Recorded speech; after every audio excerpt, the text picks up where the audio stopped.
South ఇండియాలోని అతి తక్కువ ధరలకి రత్నాలనందించే ఏకైక సంస్థ 6JVR.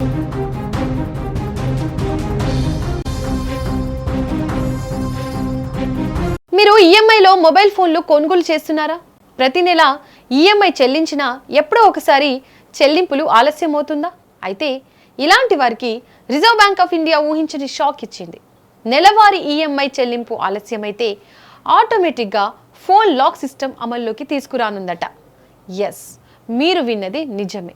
ఎంతకు ఆర్బీఐ తీసుకొస్తున్న ఆ కొత్త రూల్ ఏంటి? ఎన్ని నెలల ఈఎంఐ మిస్ అయితే ఫోన్ ఆటోమేటిక్గా లాక్ అవుతుంది? వీటన్నిటికి సంబంధించిన పూర్తి ఇన్ఫర్మేషన్ ఇప్పుడు తెలుసుకుందాం. ఇటీవల కాలంలో చాలా మంది ఒకేసారి పెద్ద మొత్తం చెల్లించకుండా ఈఎంఐ ఆప్షన్ ద్వారా స్మార్ట్ ఫోన్లు కొనుగోలు చేస్తున్నారు. ముఖ్యంగా ఖరీదైన ప్రీమియం ఫోన్లు కూడా నెలవారీ వాయిదా పద్ధతిలోనే కొనుగోలు చేసే వారి సంఖ్య వేగంగా పెరుగుతోంది. అయితే కొంతమంది వినియోగదారులు ఫోన్ తీసుకున్న తర్వాత నెలవారీ ఈఎంఐలను చెల్లించకుండా బకాయిలు పెంచుతున్నారని ఫినాన్స్ కంపెనీలు, బ్యాంకులు చెబుతున్నాయి. ఈ పరిస్థితిని దృష్టిలో పెట్టుకుని ఆర్బీఐ కొత్త మార్గదర్శకాలను విడుదల చేసింది. కొత్త నిబంధనల ప్రకారం ఫైనాన్స్ కంపెనీలు లేదా బ్యాంకులు ఫోన్ విక్రయించే సమయంలోనే ప్రత్యేకమైన డిజిటల్ లాకింగ్ సాఫ్ట్వేర్ను ఫోన్లో ఇన్స్టాల్ చేసే అవకాశం ఉన్నట్లుగా తెలుస్తోంది.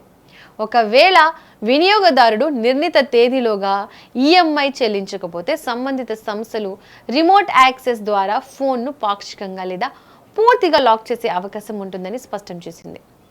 కొన్ని ముఖ్యమైన యాప్స్, కాలింగ్ సర్వీసెస్ లేదా ఇతర ఫీచర్లు తాత్కాలికంగా పనిచేయకుండా నిలిపివేయవచ్చని, వినియోగదారుల ప్రైవసీకి ఎలాంటి భంగం కలగకూడదని ఆర్బీఐ చెబుతోంది.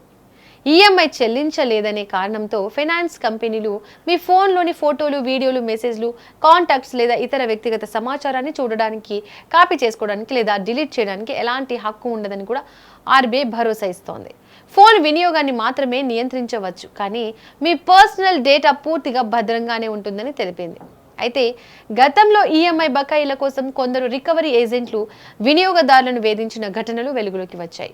అసభ్యంగా మాట్లాడడం, ఇంటికి రావడం, పదే పదే ఫోన్ చేయడం వంటి ఫిర్యాదులు కూడా వచ్చాయి. ఆర్బీఐ తాజా నిర్ణయంతో అలాంటి పరిస్థితులకు కొంతవరకు చెక్ పడే అవకాశం ఉందని నిపుణులు భావిస్తున్నారు. ఎందుకంటే భౌతికంగా ఒత్తిడి చేయకుండా డిజిటల్ ప్రాసెస్ ద్వారా సమస్యను పరిష్కరించే విధానానికి ప్రాధాన్యం ఇవ్వబడింది.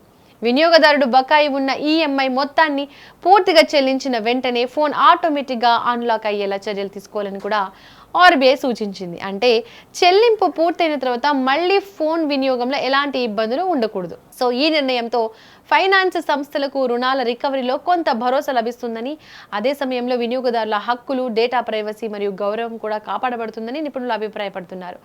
ఆర్బీఐ తీసుకొస్తున్న ఈ కొత్త రూల్ వచ్చే ఏడాది జనవరి 1 నుంచి అమల్లోకి రానున్నట్లుగా తెలుస్తుంది. అయితే నిపుణులు మాత్రం ఈఎంఐ పద్ధతిలో ఫోన్ కొనుగోలు చేసే ప్రతి ఒక్కరూ తమ నెలవారీ బకాయిలను సమయానికి చెల్లించడం చాలా ముఖ్యమని, ఆలస్యమైతే లేట్ ఫీజులు, క్రెడిట్ స్కోర్ పై ప్రభావం, అలాగే ఫోన్ వినియోగంపై పరిమితులు ఎదురయ్యే అవకాశం ఉంటుందని తెలియజేస్తున్నారు. మరి ఆర్బీఐ తీసుకొస్తున్న ఈ కొత్త రూల్ పై ఇంతకు మీరేమనుకుంటున్నారో కామెంట్ చేయండి.